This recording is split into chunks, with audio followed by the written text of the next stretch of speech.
What's that noise? So much for watching I'm watching YouTube. Why don't you do that? That's a great idea. Welcome to Ballistic Shenanigans. I'm Luke. Have you ever wondered how many soup cans it takes to stop a bullet? Me neither, but we're about to find out. I've lined up row after row of expired chicken noodle soup, mixed vegetables, green beans, tuna fish, even jellied cranberry sauce to see how many it takes to stop a bullet. If we penetrate through every can, I've got a block of ballistics gel and this aluminum plate so we can try and catch the bullet and see how much damage it caused. First, we're going to shoot the Heritage Rough Rider 22 long rifle caliber pistol. Let's see what kind of accuracy we get out of this thing by shooting these red targets.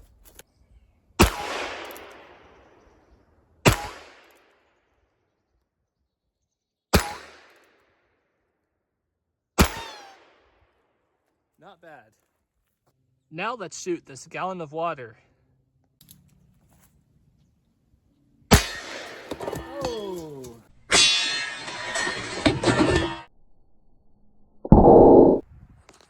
That bullet went all the way through the gallon of water.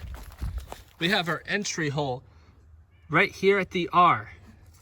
And on the back side, there's a much larger exit hole. Now I heard that bullet travel on top over these cans, and it seems to have struck our aluminum plate, but I don't see any mark on the aluminum plate. There is a new hole in the table that goes all the way through the table. That's the weakest caliber we have. So it's not looking very promising for all this soup here, and I think we're going to end up shooting into the ballistics gel block by the end of today. Now it's time for the soup cans to get shot. I don't think it's going through too many of them. Let's say 4. Oh, nasty. It looks like it went through our first can, blowing the lid completely off. Went through the second can, it blew the lid open. And then our third can, it looks like the bullet started to veer off to the left. So next shot, I'm gonna line up more cans to the side so we could catch that bullet and see how many exactly it goes through. Next, we're shooting Granddaddy's 22 long rifle. This has a longer barrel than the revolver and we should get more velocity. So we should make it through, hopefully, more than 3 cans. All right, here we go.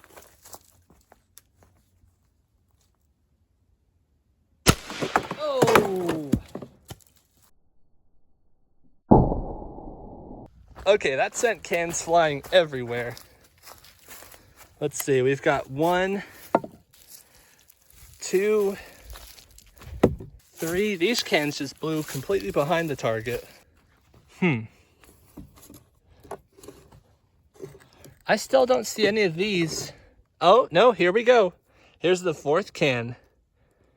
We have an entry on the left and an exit, but that's going a lot slower. It's no longer blowing the cans out like can number 3.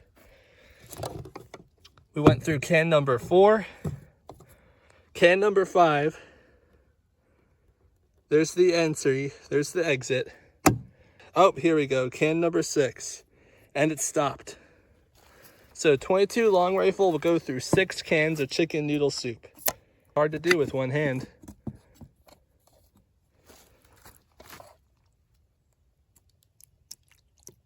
Oh, you know what? Our bullet didn't even go through number 6. There's just a dent on the inside.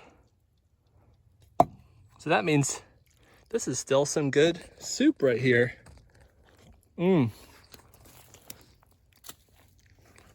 For expired soup, it is pretty good. I could not find where that bullet went to. So we're gonna step it up to a higher caliber. Next, we'll be shooting my Glock 43X. This is a 9mm bullet. We're firing 135 grain hollow points.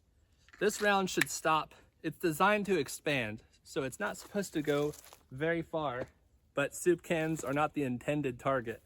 Let's go ahead and see what happens. Here we go. Oh.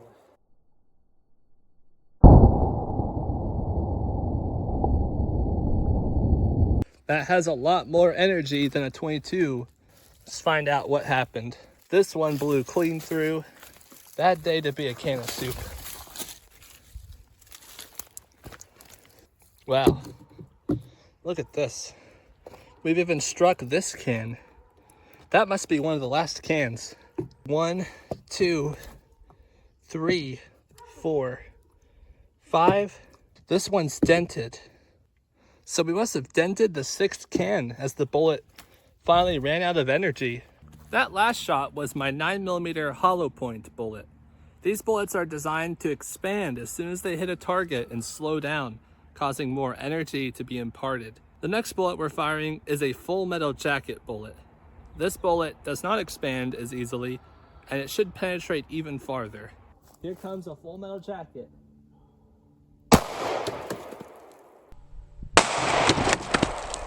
Oh my goodness. What a big difference in penetration. Looks like our first round went through this can, number 1, number 2, number 3, number 4, 5, 6, 7. It ricocheted off of the 8th and still went 6 inches into the ballistics gel. Soup is not an effective ballistic barricade. After all this processed soup, you'd be pretty thirsty, so I think it's safe to say we'll reinforce our targets with more gallons of water, especially since we're stepping up to rifle caliber next.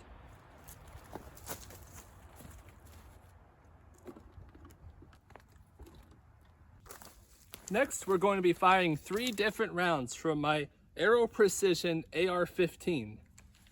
The first round is one of the most common target practice rounds. It's the M193 55 grain full metal jacket.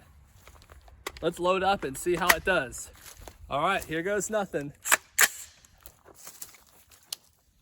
Firing.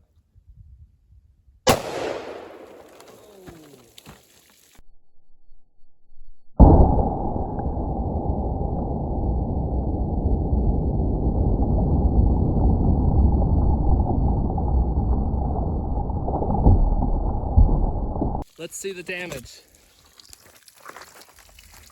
The first water bottle is completely empty already. I hit really low. I was trying to aim higher. Oh my goodness.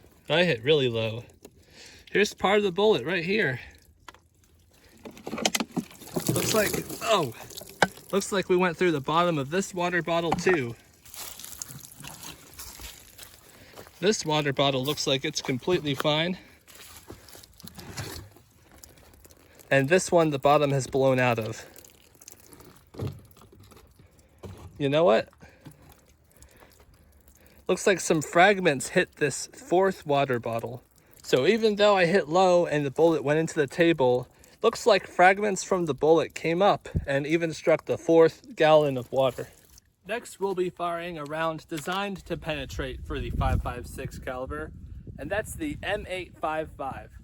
This bullet has a steel penetrator inside, so it should hold together a lot better than a standard lead projectile would. Let's see what happens.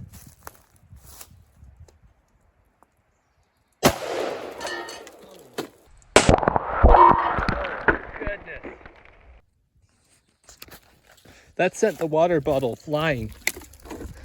The bottom of the water bottle did not survive, not even close. Soup cans went everywhere. All of these survived. Looks like there's a new bullet hole in our ballistics gel block. No impact on this aluminum plate. Here's a few more soup cans and vegetables that got blasted. All right, so that M855 went through the bottom of the gallon of water. 1 soup can, 1 vegetable can, exploded another soup can. We went through the side of this tuna, and I think it went through the top of that tuna. That's all just 9mm. It looks like the bullet ricocheted away. The last bullet we have for the AR-15 is the 77 grain Sierra Match King. This is a large, heavy bullet, but it's also a hollow point, so I don't know what's gonna happen. Firing.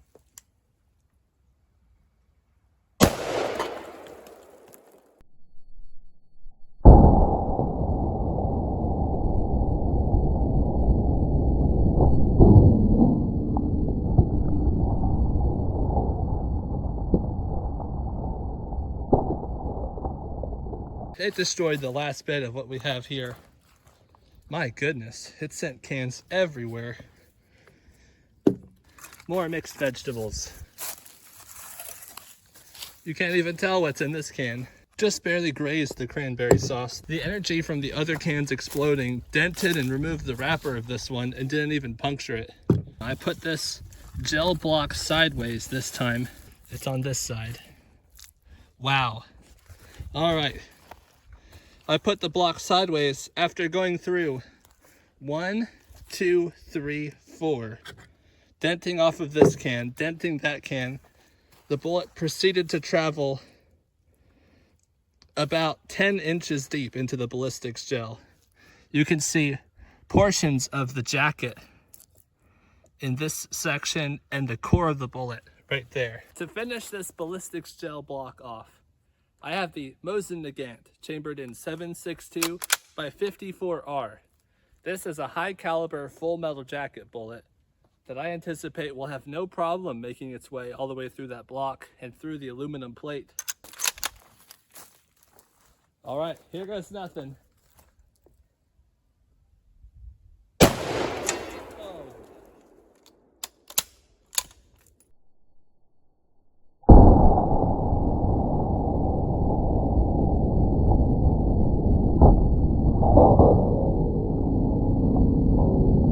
And there you have it. The plywood base for our target is completely destroyed. Our cranberry sauce has been served. The ballistics gel block flew about 4 feet backwards and has just torn into pieces. There's no puncture in the back of the aluminum plate. We've blown all the way through the cranberry sauce. Our last can of soup completely destroyed the entire beginning section of the ballistics gel block, but we actually did capture the remnants of that bullet. You can see the path the bullet went through right here. And we can actually remove a section, just a small piece of what's left of that Mosin Nagant round. I would assume the bullet probably has chunks all through the ballistics gel, but unfortunately it's so dirty, it's really impossible to tell. And that's the end of my first video. I hope you liked it. If you didn't, too bad. It was free for me to make. So we know a valuable lesson. Don't hide behind soup, mixed vegetables, cranberry sauce, or tuna fish. They're not gonna help you. It's probably best just to not get shot at in the first place. Hope you have a fantastic day. Bye.